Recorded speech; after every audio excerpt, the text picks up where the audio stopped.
우리가 지난주에 유혹의 욕심을 따라 썩어져가는 구습을 따르는 옛 사람을 벗어버리고 오직 심령이 새롭게 되어 하나님을 따라 의와 진리의 거룩함으로 지음받은 새 사람을 입읍시다 하는 말씀을 우리가 묵상을 했습니다. 이제 우리가 21년 우리가 옛 사람을 버리고 새 사람을 입는 우리 온 교우들 되기를 축원합니다. 그래서 오늘부터는 우리가 이제 새 사람을 입기 위해서 우리가 버려야 될 옛 삶은 어떤 것이고 우리가 입어야 될 새로운 사람은 어떤 것일까, 좀 구체적인 것을 나누고자 합니다. 그러면 우리가 버리고 또 새로 입어야 될 그 변화의 첫 자리는 무엇일까요? 저는 그것이 언어 생활이라고 생각합니다. 우리가 정말 버려야 될 것, 또 새로 입어야 될 새 사람이 되기 위해서 처음 바뀌어야 될 것은 언어 생활의 변화라는 거죠. 최근 메타 커뮤니케이션이라는 학문이 나왔죠. 이것은 언어와 그 정신의학이 결합되어진 학문입니다. 사람의 언어를 통해서 그의 성격이나 기질, 또 사람 됨됨이 성실성을 우리가 알아낼 수 있다는 것이죠. 언어를 통해서 사람의 내면을 들여다볼 수 있다는 겁니다. 이처럼 언어는 우리 사람의 내면 세계를 외적으로 표현하는 옷과 같은 것이 우리의 말이라고 생각해요. 그래서 누가복음 6장 45절, 지난주에도 우리가 이 말씀을 우리 같이 한번 읽었는데, 선한 사람은 마음에 쌓은 선에서 선을 내고 악한 사람은 쌓은 악에서 악을 내나니 이는 사람의 마음에 가득한 것을 입으로 말한다 그러죠. 그러니까 우리가 입술의 고백을 들어보면 그 사람의 마음에 어떤 것이 가득 차 있는지 우리가 볼 수 있죠. 따라서 우리 그리스도인들은 거듭난 그리스도인들, 불신자와 언어가 달라야 합니다. 다르고 달라야만 하죠. 왜? 우리는 성령이 내 안에 내주하는 사람이기 때문에 내 안에 있는 성령님이 내주하신다면 우리는 그렇지 않는 사람과 말이 분명히 달라야 되죠. 여러분 어떻습니까? 여러분 불신자들과 생활하면서 여러분의 언어 생활이 그들과 차별이 있다는 걸 발견하십니까? 저는 오늘 우리 교우들이 우리 언어 생활이 불신자들과 다른 언어 생활을 하게 되기를 주의 이름으로 축원합니다. 근데 더 중요한 것은 우리가 불신자들과 다른 언어 생활을 한다는 결과론적인 사실보다 더 중요한 것은 우리 언어 생활이 우리 안에 있는 것이 언어로 표현될 뿐만 아니라 우리의 언어가 우리의 인격과 삶을 바꾼다는 것이죠. 바뀌었기 때문에 언어가 바뀌기도 하지만은 언어가 바뀔 때 우리의 삶과 인격도 바뀐다는 겁니다. 세계적인 헤비급 챔피언이었던 무하마드 알리, 여러분 잘 아실 거예요. 그는 더블이라는 말도 있고 또 어떤 의미에서 참 명언과 같은 이야기를 경기 전에 많이 하게 되죠. 나비처럼 날아서 벌처럼 쏘겠다. 일본군이 진주만을 기습한 것처럼 내 상대편을 그렇게 공격하겠다. 전차가 밀고 들어간 처럼 나갔다가 미꾸라지처럼 빠져나오겠다.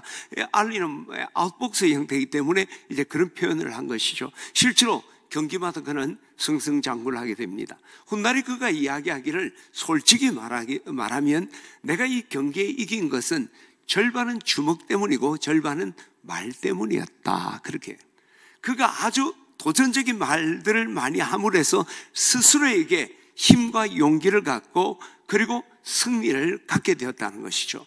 그래 옛말이 말이 시가 된다 하는 말이죠. 성경에도 잠언 6장 2절에 보면 내가 내 말로 내가 한 말로 얽혀졌으며 내가 내 입의 말로 얽혔으며 내 입의 말로 잡히게 되었느니라 라고 말씀해요. 이 말에 의해서 잡히게 되고 얽혀져 버렸다는 거죠. 여러분 하나님께서 아담과 하와에게 선악을 알게 하는 나무의 실과를 먹지 말라 그렇게 이야기를 했는데 이브가 그 선악과를 먹게 되죠. 어떻게 해서 먹게 됐습니까? 뱀이 하와를 꼬이기 위해서 하나님의 말씀에 동산나무의 모든 열매를 먹지 말라고 하더냐라고 하니까 하와가 뭐라고 그래요? 동산나무의 열매를 우리가 먹을 수 있으나 동산 중앙에 있는 나무의 열매는 하나님의 말씀에 먹지도 말고 만지지도 말고 너희가 죽을까 하노라 라고 했다는 거예요. 사실 하나님께서 아담에게 한 말은 먹지 말라. 먹으면 반드시 죽는다는 거예요. 근데 여기에 만지지 말라는 이야기를 첨가를 해요. 그리고 하나님은 반드시 죽는다고 했는데 죽을까 하노라. 유보적인 그런 대답을 하게 되죠. 그것이 스스로를 얽어매게 된 거죠. 아, 죽는다 한다면 먹지 않았을 거예요. 죽을지 몰라. 안 죽을 수도 있다는 거죠. 그런 여지가 그로 하여금 선악과를 따먹겠죠. 근데 우리가 믿음의 사람, 믿음의 역사를 이룬 분들의 언어를 보면요, 굉장히 분명한 믿음의 단호한 고백을 합니다. 나는 믿노라. 예수의 이름으로 일어나 걸어라 하고 외치는 모습을 보지요. 그 믿음의 확실한 고백이 그로 하여금 확신을 갖게 하고 믿음의 열매도 맺게 된 거죠. 그래서 예수님도 늘 우리가 고백을 할 때 확실에 찬 그런 언어 생활을 하기를 원하는 거죠. 여러분 잘 아는 것처럼 마가복음 9장에 보면 말 못하고 못 듣는 귀신 들린 한 소년의 아빠가 이제 예수님을 찾아오는 거죠. 무엇이든지 할 수 있거든 우리를 불쌍히 여기사 도와주소서. 그때 예수님이 뭐라고 합니까? 할 수 있거든이 무슨 말이냐? 믿는 자에게 능치 못할 일이 없느니라. 그때 그 뜻을 다시 한번 풀어서 하면 왜 자꾸 할 수 있겠느냐고 묻느냐? 할 수 있다고 해라.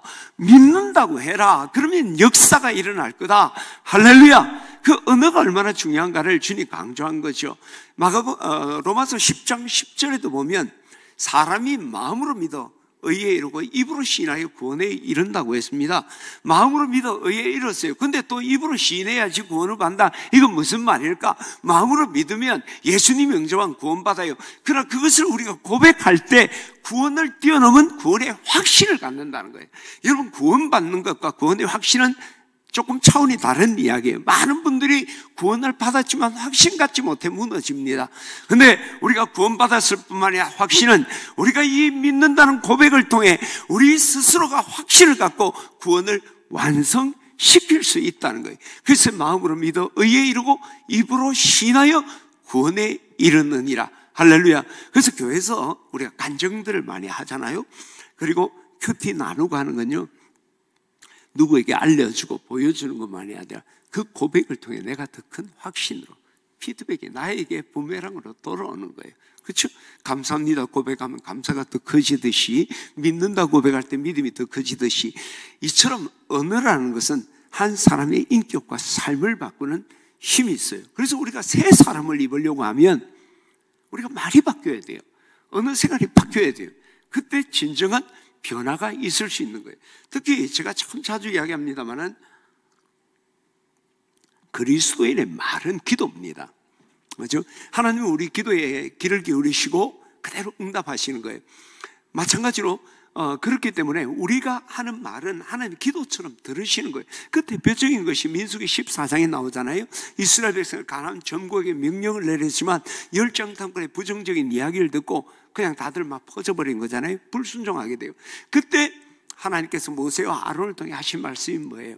이렇게 전해라면서 내 삶을 두고 맹세하는데 너희가 한 말을 너희의 말이 내게 들린 대로, 너희의 말이 내게 들린 대로 내가 그대로 행하겠다. 너희 말한 걸 내가 들었고 그대로 행하겠다. 저는 오늘 여러분, 우리 그리스도인의 말은 기도라는 건 늘 잊지 마세요. 그러니까 말 한마디 한마디가 우리가 하나님 앞에 간구하는 것 같은 거예요. 따라서 우리가 정말 의와 진리의 거룩함으로 지음받은 새 사람을 이어보려면 우리 언어 생활을 새롭게 바꾸는 우리 교우들 되시기를 주의 이름으로 축원합니다. 더욱이 우리가 새 사람을 잇는 이유가 뭡니까? 그것은 하나님의 몸된 교회를 이루고 마침내 이 땅에 하나님의 나라를 이루는 거예요. 에베소 4장 11절을 보면 어떤 사람은 사도로, 어떤 사람은 선지자로, 어떤 사람은 복음 전하는 자로, 어떤 사람은 목사와 교사로 세우셨으니 이런 성도를 온전케 하여, 이 성도를 온전케 한다는 것이 의와 진리의 거룩함으로 지음받은 새 사람을 만든다는 거잖아요. 그렇잖아요. 그 온전함, 하나님의 창조의 원형을 회복한다는 거예요. 온전하게 되어 봉사일을 하게 하며 그리스도의 몸을 세우게 하려 합니다. 결국 우리가 새 사람을 잇는 건 내가 변화되는 것만이 아니라 내가 그리스도의 몸된 교회의 온전한 지체가 되어서 우리가 그 몸이 모여, 지체가 모여 그리스도의 교회를 세우고 그 교회가 이 땅에 하나님의 나라를 세우는 일을 한다는 거예요. 자, 그런데 우리가 세 사람에게 이 공동체를 세우는 게 이만큼 중요하다는 거예요. 그런데 여러분, 공동체가 세움받고 공동체가 무너지는 데 있어서 제일 중요한 그 수단이 뭡니까? 그건 바로 언어 생활이에요. 언어. 여러분, 노아 홍수에 사람들이 신할 평지에 모여서 바벨탑을 쌓았죠. 하나님께 교만한 거예요. 하나님이 그들을 책망하고 이제 치시기 위해서 했던 방법이 뭡니까? 언어를 혼잡하게 한 거예요. 그러니까 그들이 의사소통이 안 되니까 공동체가 무너져 버린 거죠. 각지로 흩어지게 됩니다. 자, 처음 교회를 세움받은 하나님의 신약 교회가 세워질 때가 언제입니까? 오순절 날 교회가 세워지잖아요. 그때 어떤 역사가 있었습니까? 불이 혀같이 갈라지는 것이 각 사람 위에 임하더니 그들이 방언을 했어요. 근데 놀라운 것은 갈릴리 사람들이 방언을 했는데, 그때 오순절이니까 명절이니까 사람들이 확 모였어요. 각 나라 사람들이 다 모인 거예요. 그런데 그 갈릴리 사람 방언이 그 사람들에게 동시통역으로 들려졌다는 거예요. 바벨탑에서 나뉘어졌던 언어가 이 오순절 날 하나가 되고 교회가 세워진 거예요. 이처럼 언어라는 것은 한 공동체를 세우는데 얼마나 소중한가 하는 것을 우리가 볼 수가 있는 거죠. 따라서 우리가 의와 진리의 거룩함으로 지원받은 새 사람을 입기 위해서 우리가 언어를 바뀌어야 될 뿐만 아니라 하나님의 교회를 온전히 세워나가고 이 땅에 궁극적으로 하나님 나라 이루기 위해서는 우리 언어 생활이 바뀌어야 된다고 생각합니다. 할렐루야. 저는 2021년 저를 비롯해서 우리 모든 교우들이 우리의 언어 생활이 정말 새 사람처럼 바뀌어지게 되기를 주의 이름으로 축원합니다. 그러면 우리의 언어 생활이 어떻게 변화돼야 될까? 어떤 걸 버리고 어떤 걸 얻어야 될까? 25절이거든요. 25절 하기 전에 다 고개를 드시고 저를 보십시오.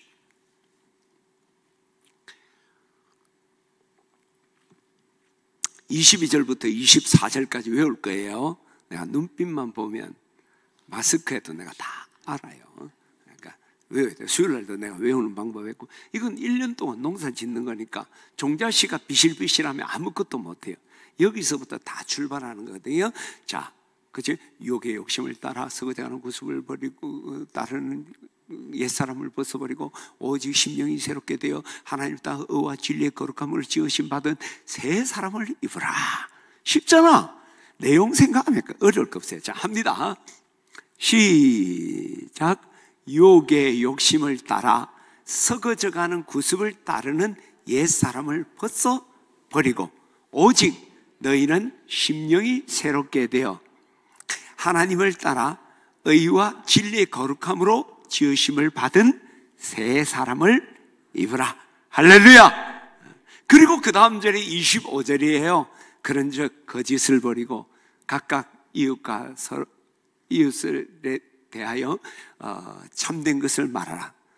이는 우리가 서로 지체가 됩니다. 자, 25절 우리 같이 한번 읽어봅시다. 시작. 그런즉 거짓을 버리고 각각 그 이웃과 더불어 참된 것을 말하라.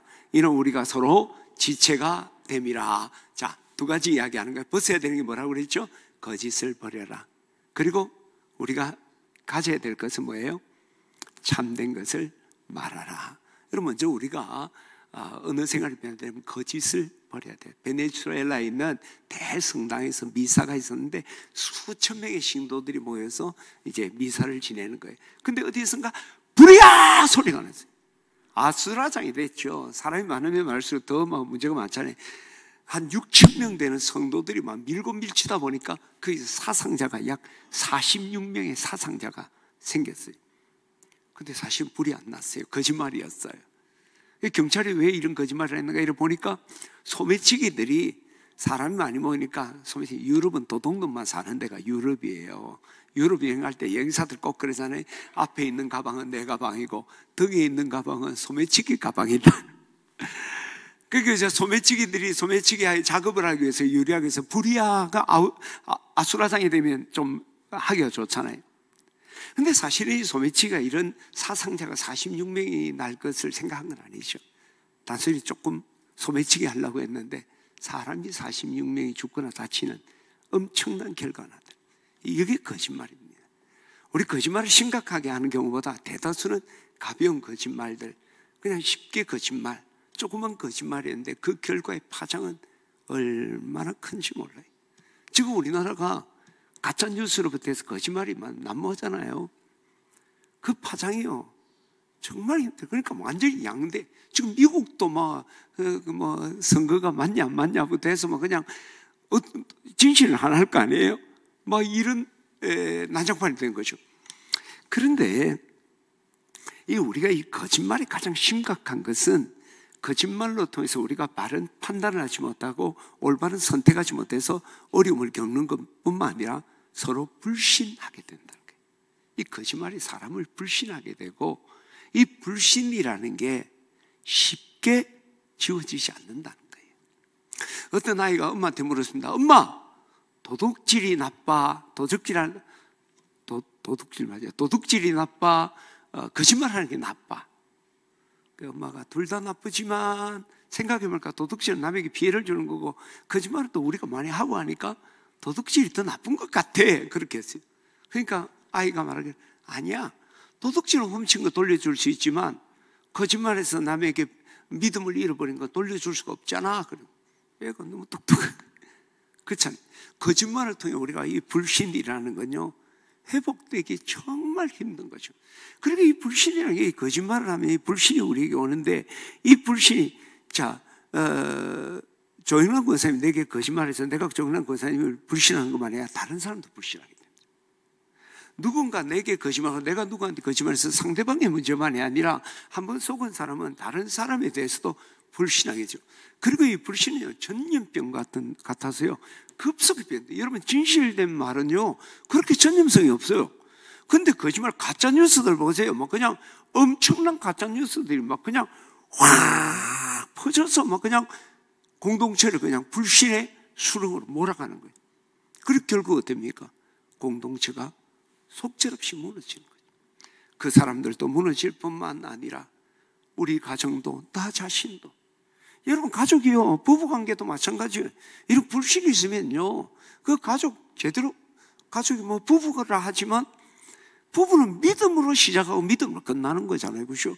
그게 뭔가, 물론 큰 불신이 있는 건 아니지만은 혹시나 짱박아 놓은 거 있는 거 아닌가, 이런 작은 불신으로부터 하다 보면요, 정말 부부관계를 바로 맺을 수 없고 결국은 가정이 몰락되고 공동체가 무너진다는 거예요. 그래서 도산 안창호 선생님이 그런 이야기를 했어요. 거짓말이 많은 국가치고 망하지 않는 나라가 있느냐?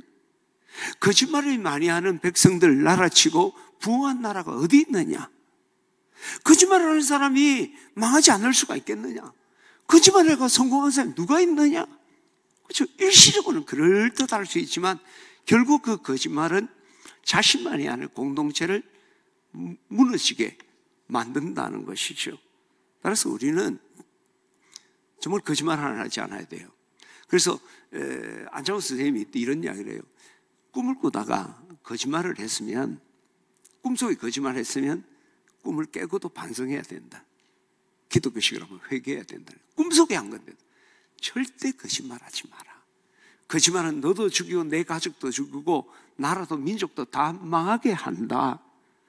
저는 오늘 우리 교우들이 거짓말하지 않기를 원합니다. 특히 우리 그리스도인들은 거짓말하면 안 됩니다. 어떤 젊은이가 목사님을 찾아갔어요. 목사님, 믿음 생활을 간단하게 교리적이고 신학적인 거 말고 간단하게 한마디로 하면 어떻게 하면 믿음 생활 잘 할 수 있겠습니까? 그때 목사님이 시익 웃더니 단호하게 말해요. 정직해야 돼. 정직해야 하나님 볼 수 있어 라고 해요. 마태복음 5장 8절 산상수훈에 뭐라 했습니까? 마음이 청결한 자는 하나님을 볼 것이다.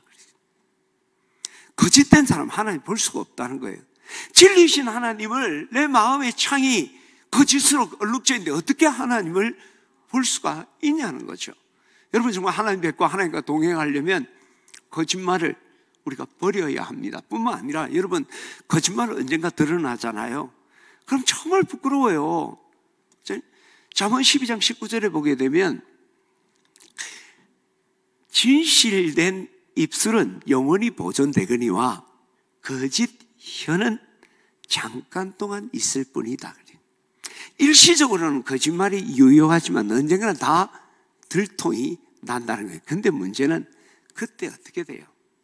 정말 창피하게 되는 거예요. 그렇지? 무슨 잘못이 있을 때 내가 잘못했다는 거하고 잘못한 거 들켰을 때, 거기에다가 거짓말로 막 덮어놨다가 들켰을 때 더 심각해지잖아요. 아예 잘렸을 때 또 들켰을 때 빨리 고발하는 건 난데 이것을 감추기 위해서 거짓말 만든다고 그러잖아요. 참. 그리고 우리 그리스도인들이 그렇게 할 때는 하나님의 영광을 가리는 거예요. 차라리 잘못은 할 수 있습니다. 저도 여러분도 그때 빨리 잘못했다 회복해야 되는데 이걸 덮으려다가 나중에 그게 드러났을 때 나도 나지만 교회와 하나님이 어떻게 되어 있는 거죠. 안창호 선생님 미국에서 국민회의를 조석해서 총회장을 하고 있었어요. 그래서 이제 전국 지방을 다니면서 순회 다니면서 모금도 하고 이제 강연을 하는데 한 번은 이제 간부와 함께 이제 기차를 통해서 이제 지방을 가려고 그래요. 그때 한 간부가 이번에 우리가 모금이 부족해서 여행 경비가 많이 부족합니다. 그래서 이걸 전략해야 되는데 그래서 제가 한 목사님에게 목사님 신분증을 얻어왔다는 거예요. 그래서 선생님이 이 목사 신분증 갖고 목사 흉내 내면 미국이니까 철도 요금이 목사는 깎아줬던가 봐요. 그때 50%니까 여행비를 전략할 수 있을 것 같습니다. 그래서 그때 어찌 보면 그냥 오늘날 우리들이 하도 많이 그런 일을 하니까 뭐 웃고 넘어갈 수 있지만 또 저는 한정은 그러지 않았어요. 이것은 다른 사람을 속일지 못해 하나님과 내 자신을 속이는 거다. 그리고 언제가 이게 드러났을 때 사람들이 나를 신뢰하지 않게 될 거다. 그리고 이 신분증을 빌려준 목사님도 신뢰하지 않을 거고 무엇보다 하나님이 부끄러움 당한다. 그렇게 해서는 안 된다. 차라리 여행 경비 없으면 여행을 취소하고 다음에 하도록 하고 우리가 모금을 하고 가자. 여러분 이게 그리스도인의 자세라고 생각합니다. 그렇죠? 우리가 거짓말을 크게 하는 건 아니에요. 그러나 그 작은 것이 이게 뭔가 이게 드러났을 때는 그치? 밥 먹으세요? 안 먹었는데 우리 언뜻 하면 뭐 이렇게 간단하게 하는 이야기들 있잖아요. 근데 그게 드러나면 사람이 거짓말한 게 되잖아요. 수치스럽죠. 그러면 그 하나님 영광 가리잖아요. 더욱이 여러분 우리는 진리의 말씀으로 거듭난 자들 아닙니까? 우리가 거듭이 어떻게 났습니까? 진리의 말씀으로 거듭났고 우리가 새 사람은 어떻게 입자는 거예요? 지난주에 테스 알레테이아 이야기 했잖아요. 그렇죠? 진리의 의와 진리의 거룩함으로 지원받은 새 사람을 입자. 진리로 새롭게 되자고 막 이야기하는 우리가 거짓말을 할 수가 있어요? 거짓말을 해서는 안 되죠. 그리스도인의 표징이 뭡니까? 그리스도인의 가장 두드러진 상징 특징이 뭡니까? 진실함이 돼야 된다고. 그렇죠? 그리스도인 하면 진실하다. 구한말 때는 그리스도인 하면 진실한 사람. 요즘 막 그리스도인 하면 저 거짓말장이 사기꾼 뭐 이렇게 생각되는데 그렇게 되면 안 돼요. 그리스도인이라면 어떤 내가 신용을 담보해야 될 때 어떤 보증을 내지 않고도 나는 그리스도인입니다. 그리스도인입니까? 그러면 됐습니다. 그렇게 돼야 되는 거 아니에요? 저는 이제 우리가 새 사람을 있기를 원한다면 거짓을 우리 삶에서 떠나보내는 벗어버리는 우리 교우들 되시기를 주의 이름으로 축원합니다. 할렐루야!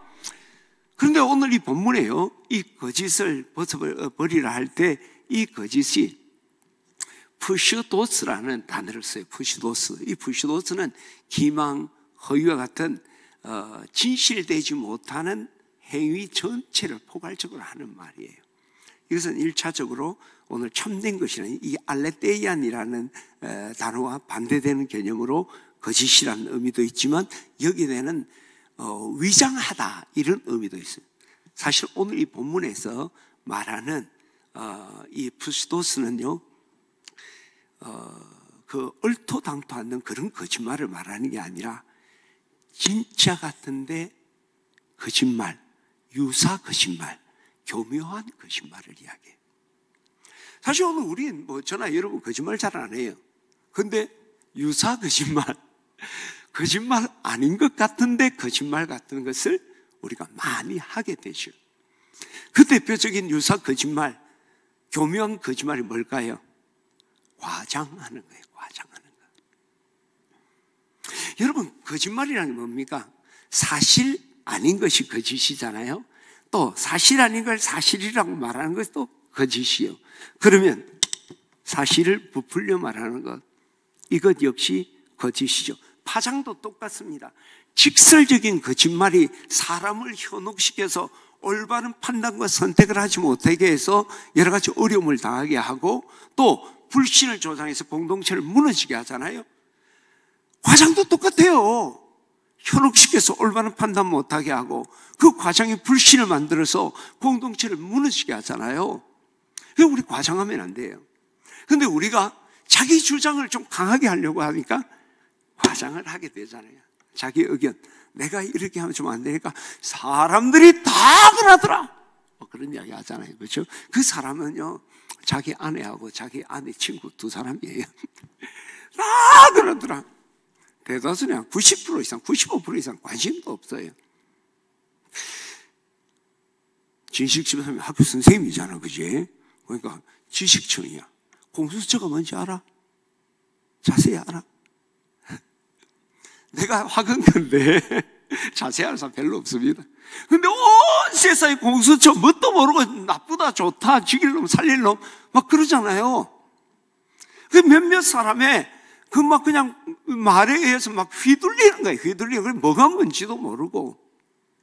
그리고 우리는 그런 것을 가지고 자기 주장을 다 그렇더라. 근데 이거 정말 진짜 거짓말입니다. 그렇잖아요. 자기 의견을 공고하기 위해서 뭔가 덧붙여서 다른 사람의 의견을 묵살시키고 자기를 공고해. 근데 이것은요, 자기의 좋은 의견을 좀 관철시키기 위해서 그런 과장을 쓰기도 하는데 뭐 나쁜 의도는 아니라 하더라도. 근데 이거 지혜롭지 않습니다. 왜냐하면 과장 거품이거든. 거품은 언젠가 가라앉아요. 거짓말보다 더 빨리 드러나는 게 과장이잖아요. 그렇게 되면 사람이 불신하게 되는 거예요. 그 문제는 나의 정당한 논리조차 과장에 거품이 빠지는 순간 불신의 옷을 입고 쓸모없는 이야기가 돼버리는 거죠. 내 논리가 정당해요. 괜찮은 거야. 근데 이걸 관철시켜서 조금 더 세게 이야기한 거야. 근데 거품 빠지면서 이 정당한 논리조차 거짓말로 탈바꿈을 해버린다. 어리석죠. 그러니까 우리 그리스도인 과장을 하면 안 돼. 왜냐하면 우리는 진리를 말해야 되는데 우리가 습관적으로 자꾸 부풀려 이야기하잖아요. 뭐 제일 많이 하는 게 목사들이에요. 목사들 막 그냥 기도도 안 하고 내가 기도해 보니까 기도하는 꼴을 본 적이 없는데 막 기도해 보니까 막 어제 내가 말씀 하나님 말한 적도 없는데 하나님께 말씀 받았다 이래서 막 그저 받을 때도 있지만 안 받았는데도 막 그래갖고 이제 그럼 교인들이 와 우리 목사님은 하나님하고 뭐 목양실에서 따로 만나는갑다 뭐 이러고 뭐 그렇게 말을 해요. 그러면 솔깃하죠.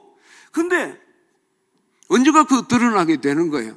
그죠? 허점이 드러나는 그 순간 불신하잖아요. 세상에서 우리가 복음을 말할 때 자꾸 이렇게 우리가 부풀려서 이야기하다 보면 세상 사람들이 예수쟁이들을 약간 좀 풍 때리는 사람으로 우리가 지금 우리는 사회가 그렇잖아요. 좀 허풍치는 사람으로 생각해요. 근데 그게 문제가 뭐냐면은 그렇게 됨으로 해서 우리가 전한 이 복음을 지금 세상 사람들이 어떻게 생각할까요? 교세 확장을 위한 과대 광고를 생각합니다. 교세 확장을 하기 위해서 과대 광고 또는 목사님이 주머니를 채우기 위해서 사람들을 풀어서 과대 광고하는 거 뭐 그렇게 생각해요. 불신자들이. 왜 그렇게 됐을까요? 거짓말, 노골적인 거짓말도 있지만 우리 그리스도인들이 자꾸 부풀려 이야기하던 것이 과장 광고로. 과장 광고 요즘 벌받잖아요. 이것은 사람들을 하여금 복음을 길을 닫게 하는 거예요. 그래서 그들이 구원받지 못한다니까 멸망하게 되는 거예요. 오늘 우리의 과장된 어느 습관들이 복음의 길을 막게 하고 멸망으로 사람을 몰아넣는다는 거예요. 얼마나 이 심각한 문제입니까? 저는 오늘 우리 지내친 내교들이 여러분 과장하지 않아야 돼요. 노력해야 됩시다. 뭐 순간적으로 우리 실수는 할 수 있겠죠. 정말 여러분들의 정당한 주장을 그대로 관철시키는 가장 지름길은요, 그 사실을 그대로 이야기하는 진실된. 저는 오늘 우리 교우들이 과장하는 이 거짓을 버리게 되기를 축원합니다. 두 번째 유사 거짓말은 어떤 걸까요? 두 번째 유사 거짓말은 침묵하는 겁니다. 말을 해야 될 때쯤 여러분 성경에서 뭐 서양 속담에서 silence is golden이라고 그러잖아요. 침묵은 금이다. 성경에서도 듣기는 속히하고 말하기는 더디하고 성내기를 더디하라. 잠언 13장 13절에 보면 입을 지키는 자는 생명을 건지거니와 입을 크게 여는 자는 멸망이 오느니라. 몰려온다는 거예요. 망한다는 거예요. 이거 입 잘못하면 망한다는 거예요. 어떤 목사님이 재밌는 비유를 했어요. 침묵은 마귀의 먹이가 되지 않는 가장 좋은 길이다. 마귀의 먹이가 되지 않는 게 침묵하면. 여러분, 고기를 잡을 때 고기 낚시가 어디에 걸려요? 입에 걸려요. 걸린다는 거예요.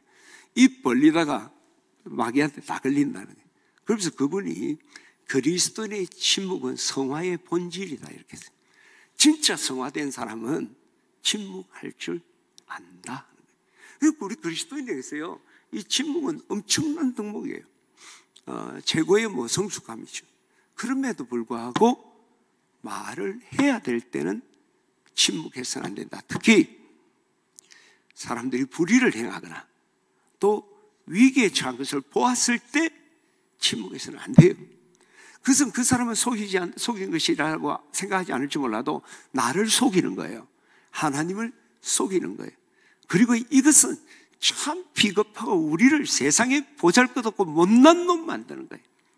여러분, 힘있고 당당한 것이 어디서 나온다고 생각합니까? 돈에서 나옵니까? 지식에 나옵니까? 권력에서 나옵니까? 어디서 나와요? 목사도 만났을 때 큰 교회 목사들만 당당할까요? 장교회 목사는 위축될까? 아니에요. 진짜 당당한 건 내가 한 점 부끄러움이 없는 거예요.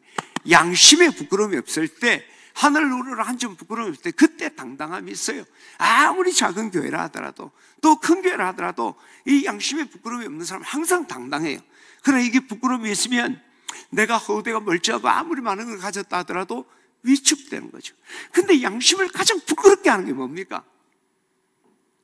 불의를 보고 사람들이 위험에 처한 것을 알고도 침묵하는 이 비겁함 앞에 자기의 불이익이 두려운 거예요. 내가 이것 때문에 희생해야 될 것이 두려운 거예요. 그래서 침묵하는 것.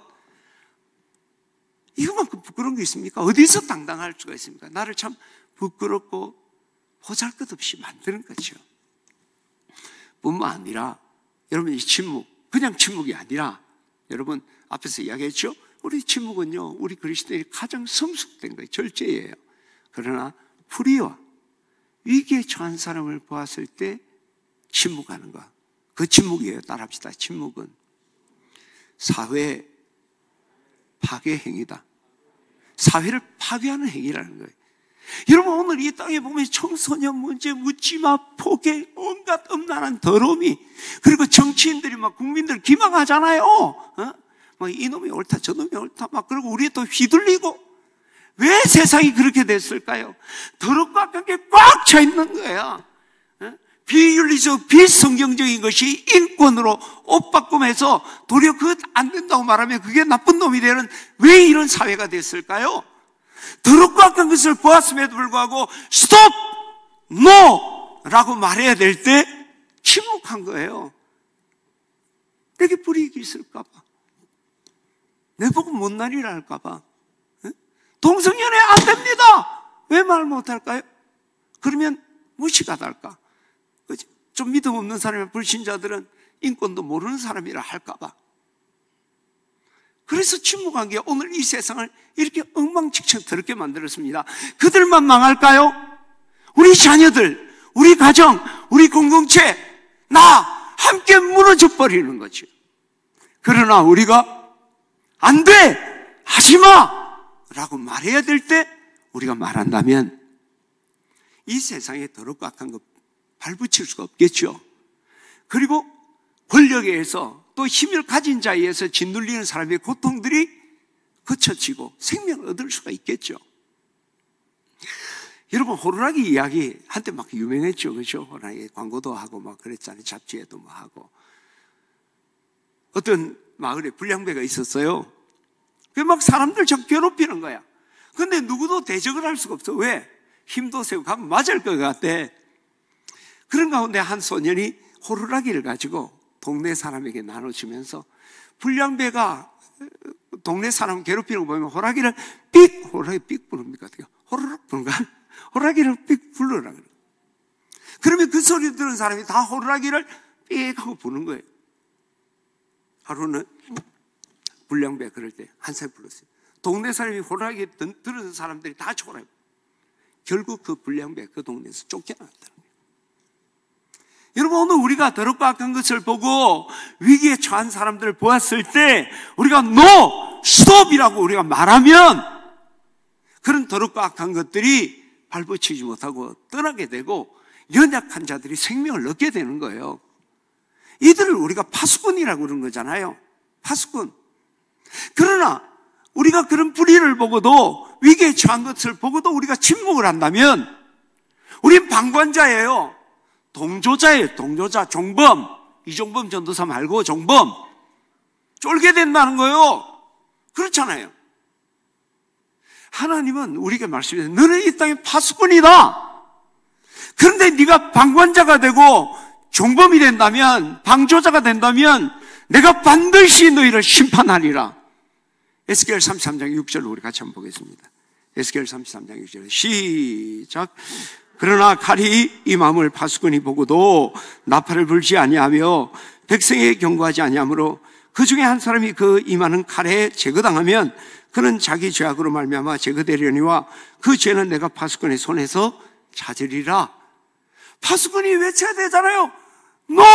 STOP! 하고 외칠 역할이 내가 해야 될 일인데 보고도 하지 않는 거예요. 그러면 팔로워들이 다 어려움을 당하게 되죠. 그 죽임을 당한단 말이죠. 그 책임이 누구에게 있냐는 거예요. 그때 침묵했던 바로 그것은 방관자예요. 방관한 것만이 아니라 방조한 거예요. 도와준 거예요. 그렇잖아요. 깡패가 패는데 가만 보고 있으면 그 방조자잖아요. 그 도와준 거예요. 안 되라고 말을 해야지. 저는 오늘 2021년 우리 진해 집내교회가 정말 거짓을 버리고 새 사람을 입으려고 하면 우리 침묵해서는 안 돼요. 이런 불의와 위기 앞에서 침묵합니다. 그게 저라도 마찬가지예요. 제가 나쁜 짓을 했다. 제가 위기 가운데 있다. 그때 NO라고 말해야지. 스톱이라고 말해야지. 그게 나를 살리고 여러분 살리고 우리 교회가 살고 공동체가 사는 거예요. 목사님이니까. 침묵하면 나도 죽고 다 죽네. 에브리바디 다 죽는 거예요. 무조건 대놓고 불평불만 하라는 게 아니에요. 불의를 보았다면, 위기 가운데 있다면 스톱! 안 돼요! 라고 말해야 돼요. 저는 오늘 이런 침묵의 거짓을 여러분 교우들 버리게 되기를 주의 이름으로 축원합니다. 자, 이런 우리가 거짓을 버리고 우리가 이제 각각 이웃과 더불어 우리가 해야 될 말은 뭡니까? 참된 것을 말하라. 자, 우리 25절 다시 한번 오늘 외워야 돼요. 이것도 쉬워요. 그런즉 거짓을 버리고 이웃과 더불어서 참된 것을 말하고 거짓 버리고 참된 것 말하라는데 뭐가 어려워요? 이는 우리가 서로 지체가 됨이라. 그 내용이에요. 같이 한번 해봅시다. 시작. 그런즉 거짓을 버리고 각각 이웃과 더불어 참된 것을 말하라. 이는 우리가 서로 지체가 됨이라. 자, 참된 것을 말해요. 진리를 말하는 거예요. 그러면 어떤 게 진리의 말일까? 우리가 이 세상에 뭐 거짓말하는 사람이 그렇게 많겠습니까? 근데 정말 내가 진리라고 할 수 있는 말은 또 있을까? 이 땅에서? 왜냐하면 우리가 거짓말을 해서 거짓말을 하는 게 아니라 환경이 우리를, 그렇죠? 돈이 나를 속였다 뭐 그런 이야기 하잖아요. 환경이 우리를 하여금 거짓말장애 만드는 게 많아요. 이게 원래 코로나가 있었잖아요. 2월 달에 내가 2월 전까지 집회가 있고 부흥회를 했어요. 그리고 계속 뭐 서로 여러 집회들이 있었거든요. 그 이번 11월부터도 첫주부터 계속 이렇게 오후에 또 집회가 있었어요. 약속을 다 했어요. 근데 거의 다 캔슬됐거든요. 내가 거짓말했을까요? 그분들이 거짓말했을까요? 환경이 코로나가 1단계 때 해보자 했다가 2단계 되니까 못하는 거지. 그런 거잖아요. 우리 인간은 전지하지 않습니다. 전능하지 않기 때문에 우리 아이에게 내가 약속한 것도 아빠가 거짓말하겠습니까? 내가 할 수 없어서 거짓말이 되어버린 것이 참 많다는 거죠. 그러면 이 땅에 참된 말은 어떤 것인가? 하나님 말씀뿐이지. 우리를 사랑하시고 모든 걸 아시는 전지하신 하나님, 그것을 능히 하실 수 있는 하나님, 그분의 말씀은 언제나 진리예요. 시근치 아니하시는 신실하신 하나님 말씀. 그래서 우리가 이 땅에서 우리가 해야 될 말은요, 우리가 거짓말하지 않기 위해서 과장하지 않고 또 우리가 침묵하지 않는 것만이 아니라 진리를 말하는데 우리 입에 늘 하나님의 말씀이 가득해야 돼요. 하나님의 말씀.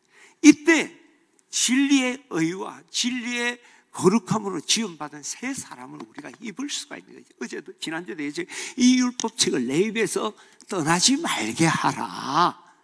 저는 우리 지대 침례교우들이 2021년 여러분이 정말 새 사람이 있기를 원한다면, 은혜의 변화가 있기를 원한다면 여러분 입에 하나님의 말씀이 가득하기를 축원합니다.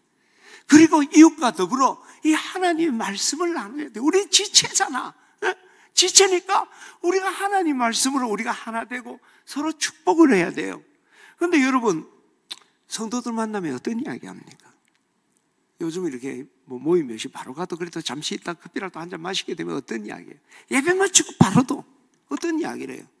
하나님 말씀 이야기합니까? 그래서 요즘은 막 코로나 오늘 몇 명 나왔노부터 묻겠지. 그런 이야기들. 2021년 우리가 정말 의와 진리의 거룩함으로 지으심 받은 새 사람을 입으려면 여러분 하나님의 말씀을 서로 나누게 되기를 축원합니다. 그리고 불신자들을 향해서는요, 복음을 주는, 이게 진짜 참된 거 아닙니까? 우리를 구원으로 이끌고 우리의 생명을 구원한 생명의 진리이신 예수님의 그 이야기, 복음을 전해요. 왜 우리가 이 죽음과 고통 가운데 있습니까? 죄 때문이잖아요. 로마서 3장 23절에 모든 사람이 죄를 범하였으면 하나님의 영광에 이르지 못했다. 천국 가지 못하는 것만 아니라 그 고통 가운데, 이 죄의 싹스러운 고통 가운데 우리는 살아가는 거고 또 죽음이 우리 가운데 있는 거예요. 그런데 이 죄를 우리가 해결할 의지도 능력도 우리에게는 없는 거예요. 의인은 없나니 하나도 없다. 죄를 깨닫는 자도 없고 하나님을 찾는 자도 없고 다 치우쳐 함께 무익하게 되면 선을 행하는 자 없도다. 하나도 없다. 그리고 율법의 의로는 우리가 구원을 받을 육체가 하나도 없는 게, 아무것도 할 수 없는 불가항력적이. 그래서 예수님께서 우리가 할 수 없기 때문에 피 흘림이 없은 적 사함이 없다는 그 말씀에 따라 예수님이 우리의 죄값을 대신하여 십자가에 죽으셨잖아요. 그래서 첫 아담으로부터 온 죄가 다 소멸된 거예요. 여러분, 우리가 이게 간혹 헷갈리는데, 여러분, 우리가 선악과 다 먹었습니까? 먹으신 분 계신가 봐요. 나는 선악과를 먹은 적이 없어요. 근데 우리는 죄인이야. 그 때문에. 첫 아담 때문에 모두가, 그걸 우리가 흔히 원죄다 이야기하잖아요.